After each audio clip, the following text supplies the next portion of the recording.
Soir, le chef de l'État s'adresse à la nation en cette veille de la célébration de l'an 64 de la Côte d'Ivoire indépendante. Nous vous proposons son intervention dès l'entame de ce journal, suivi d'un décryptage sur le plateau. Bonsoir à tous. Mardi 5 août 2024, voilà 64 ans que le premier président de la nation ivoirienne, Félix Houphouët-Boigny, a déclaré l'indépendance de la Côte d'Ivoire. Et pour la première fois, l'abidjanaise, l'hymne national ivoirien, a été exécuté par la musique de la garde républicaine le 7 août 1960. Depuis, cette date symbolique est commémorée. À la veille, le chef de l'État s'adresse à la nation. Nous vous proposons tout de suite de retrouver en direct du palais présidentiel le chef de l'État pour son adresse solennelle.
Ivoiriennes, Ivoiriens, mes chers compatriotes, chers amis de la Côte d'Ivoire, je suis particulièrement heureux de m'adresser à vous à l'occasion de la célébration du 64e anniversaire de l'indépendance de notre beau pays. C'est un jour très important pour nous tous, Ivoiriennes et Ivoiriens, ainsi que pour toutes les populations vivant en Côte d'Ivoire. La date du 7 août est chargée de symboles et de valeurs gravées en chacun de nous. C'est l'occasion de revisiter notre histoire et l'ambition de nos dévanciers. En cela, le choix de la ville historique de Grand-Bassam, première capitale de la Côte d'Ivoire pendant la période coloniale, pour abriter cette commémoration, est un symbole important. Grand-Bassam nous rappelle l'héroïsme et la mémoire de Marie Corée, Anne-Marie Ragy et de toutes ces vaillantes femmes, figures emblématiques de la lutte anticoloniale, qui ont marché en décembre 1949 pour réclamer la liberté et la justice. Elles ont su dépasser leurs différences. Elles ont su s'unir et marcher main dans la main pour une Côte d'Ivoire libre et indépendante. Elles sont une inspiration pour chaque Ivoirienne et chaque Ivoirien. J'ai bien évidemment une pensée pieuse et pleine de reconnaissance pour le père de la nation, feu le président Félix Houphouët-Boigny, ainsi que pour tous ses compagnons de lutte. Ils ont mené le combat pour l'indépendance de notre pays. Nous devons nous montrer dignes de tous les sacrifices qu'ils ont consentis dans notre marche résolue vers le progrès. Nous devons faire de la cohésion sociale le socle de notre développement.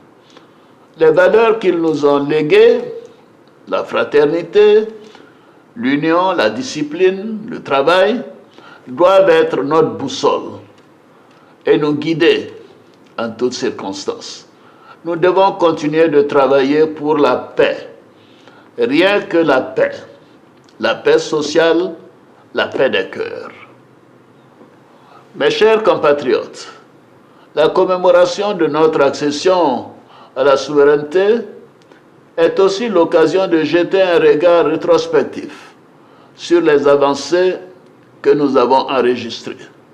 C'est également l'opportunité de mieux apprécier les défis actuels et les enjeux futurs. Lors de mon discours sur l'état de la nation, devant le Parlement réuni en congrès le 18 juin dernier, j'ai largement présenté les principaux acquis de notre gouvernance au cours de ces dernières années et les défis auxquels nous devons faire face. Sans revenir sur tous les progrès enregistrés sur le plan économique et social, je voudrais surtout rappeler que notre ambition demeure l'amélioration du quotidien et des conditions de vie de tous nos concitoyens. Les performances économiques que nous enregistrons doivent profiter à tous. Tel est le but de notre programme intitulé « La Côte d'Ivoire solidaire ». Ce choix justifie les investissements importants réalisés année après année dans les secteurs sociaux. Mes chers compatriotes, nous sommes sur la bonne voie. Nos politiques macroéconomiques, nos réformes sectorielles et nos instruments de lutte contre la pauvreté ont montré leur pertinence et leur efficacité. Je suis heureux des progrès enregistrés en matière de capital humain, deuxième pilier du plan national de développement 2021-2025. Qu'il s'agisse d'indicateurs sociaux ou de développement, nous avons enregistré des progrès significatifs grâce aux nombreux projets et réformes mis en œuvre dans les secteurs de la santé, de l'éducation, de l'enseignement technique et de la formation professionnelle, ainsi que de la nutrition. Ainsi, au niveau de l'éducation, de l'enseignement supérieur, de l'enseignement technique et de la formation professionnelle, nous travaillons à mieux préparer nos enfants et notre jeunesse aux défis du monde moderne et à leur insertion socio-professionnelle. J'encourage le gouvernement à poursuivre et à accélérer ses efforts pour que le programme jeunesse produise encore plus d'impact et plus de résultats tangibles. Nous devons offrir davantage d'opportunités pour l'expression du talent et du génie créatif de nos jeunes. Au niveau de la santé, dans le cadre de la mise en œuvre du programme hospitalier qui vise à renforcer les infrastructures, les services et le personnel de santé, nous travaillons à offrir aux populations des centres de santé de référence dans toutes les régions. Ce maillage resserré des infrastructures sanitaires sur le territoire national concourt à l'extension de l'offre de soins de la couverture maladie universelle en vue de garantir à nos populations des soins de santé de qualité à moindre coût. Le rythme de progression de l'enrôlement de nos populations à la CMU est encourageant. Cependant, nous devons poursuivre nos efforts pour que cet instrument de solidarité nationale, puisse bénéficier à un plus grand nombre de personnes. Dans ce contexte, notre politique de décentralisation sera poursuivie et renforcée par une meilleure prise en charge des priorités locales. S'agissant de la lutte contre la vie chère, j'entends les préoccupations de nos compatriotes. Malgré les mesures que nous avons prises, à savoir l'augmentation du SMIC les revalorisations importantes des salaires des fonctionnaires et agents de l'État, les subventions des prix des produits de première nécessité, la subvention des prix de l'électricité et du carburant, le déploiement des filets sociaux à travers le pays, les attentes demeurent importantes. Nous continuerons nos efforts pour accroître l'offre de la production, notamment des produits vivriers, améliorer la chaîne logistique et la mise sur le marché de produits transformés localement. Je demande donc au Premier ministre, chef du gouvernement, de poursuivre les efforts et d'accélérer la mise en œuvre des projets dans le cadre d'un plan réactualisé pour plus d'efficacité dans la lutte contre la vie chère, à laquelle le monde entier, et en particulier les pays africains, font face avec acuité.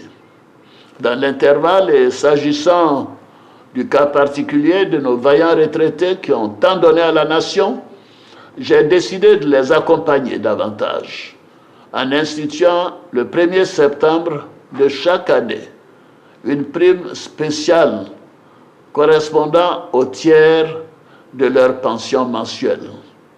Les dispositions seront prises pour que nos retraités des secteurs publics et privés bénéficient dès ce mois de septembre 2024 de cette nouvelle prime, c'est-à-dire dans quelques semaines.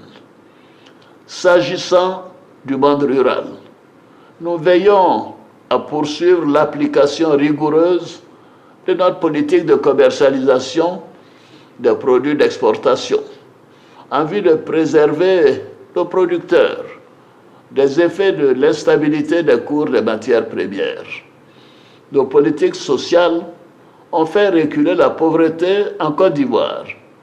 Cependant, nous restons conscients des efforts complémentaires à fournir. Et c'est pourquoi nous demeurons engagés à construire une solidarité toujours plus grande pour le plus grand nombre. Nos populations, surtout les moins favorisées, doivent être mieux protégées et mieux accompagnées. Mes chers compatriotes, chers frères, chères sœurs, dans notre marche vers le développement, les décisions parfois difficiles que nous avons à prendre peuvent provoquer des incompréhensions ou même de la colère. Notre devoir est de rester attentif à vos préoccupations et de travailler à minimiser les conséquences des exigences du développement d'un pays moderne sur les populations impactées. J'ai instruit le gouvernement à l'effet de prendre toutes les dispositions nécessaires pour accélérer et finaliser l'indemnisation des familles concernées par les libérations des emprises dans le cadre des travaux des voies d'accès au 4e pont, conformément à nos pratiques dans le cadre de la mise en œuvre des projets de développement. La solidarité de l'État doit se manifester dans le respect des lois et des droits de chaque citoyen.